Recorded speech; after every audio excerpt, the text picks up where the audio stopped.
किशोरबा नसाजबा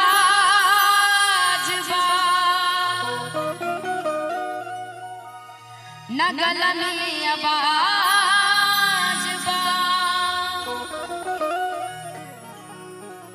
कि फिर भी ये मैया हमारा तो हरे पनाजबा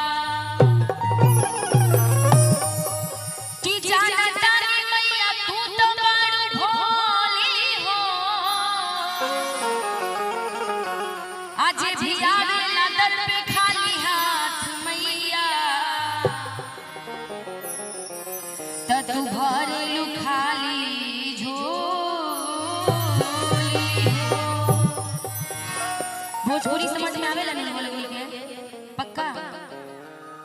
तो हम चाहे कि जब भोजपुरी तो थोड़ा थोड़ा जिस दूर बतनी नजदीकी आवाज जाए बोल बोल और जगह जगह मिले जो बैठना चाहते हो बैठ भी सकते हैं बोल जगह वहाँ पे बहुत सारा है आप लोग बैठ के भी बड़ा अच्छा से आनंद ले सकते हैं और जो उधर खड़े हुए हैं आप लोग इधर आ सकते हैं और यहाँ पे बैठने की व्यवस्था बहुत अच्छा की गई है मुखिया जी की तरफ से तो आप लोग बैठ के भी आनंद ले सकते हैं। कितनी देर तक खड़े रहेंगे आप लोग आपका पैर दर्द करेगा तो फिर हमें भी तो इसलिए आप लोग थोड़ा सा बैठ जाइए जिनको बैठना चाहते हैं वो बैठ जाइए और जो खड़ा होना चाहते हैं जो बहुत दूर है वो इधर आ सकते हैं इधर आके खड़े हो जाइए और आइए मैया रानी के दरबार में चलना है कहना है क्या।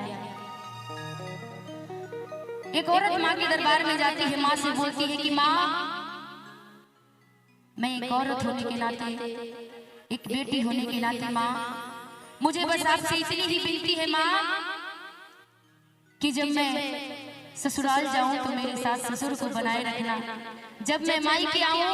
तो मेरे माँ बाप को बनाए रखना माँ एक बेटी होने के नाते एक औरत होने के नाते बस मेरी आपसे इतनी ही अपील है कि मैं दो दो घरों को संभालती हूँ माँ मुझे दो दो घरों का आशीर्वाद देना और बड़ी प्यार से माँ से विनती करती है और कहती है क्या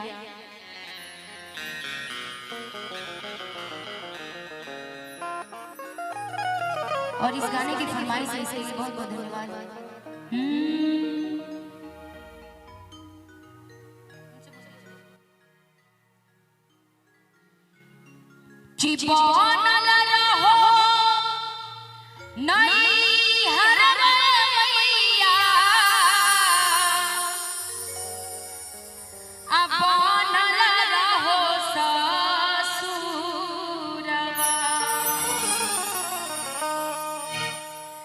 किया है ऐसा नवारा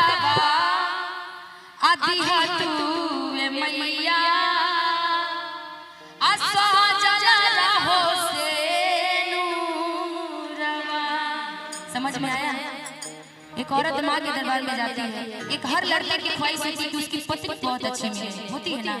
और हर एक लड़के की ख्वाहिश होती है कि उनके पति बहुत अच्छे मिले समझने वाले मिले। तो जब लड़की जाती है माँ के दरबार में और कहती है क्या कि बनल रहो हर मैया अब बनल रहो ससुरवा किया है ऐसन बरबा अतिहा तू मैया असजल रहो से वर्ग मतलब पति होता है असीनु का मतलब तो समझते ही होंगे। आइए मैया रानी के दरबार में चलना और कहना है क्या कि बनल रहो हर मैया बनल रहो ससुरवा बनल रहो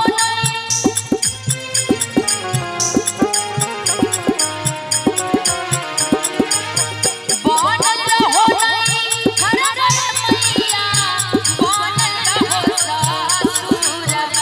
आहे ऐसन बरबा दिहतुर मैया साजल रहो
दिहा तू ये मैया आसा जरा हो से नूरा। एक बार जोरदार तालियां मैया शेरावाली के लिए बजा दीजिए। और मैं चाहूंगी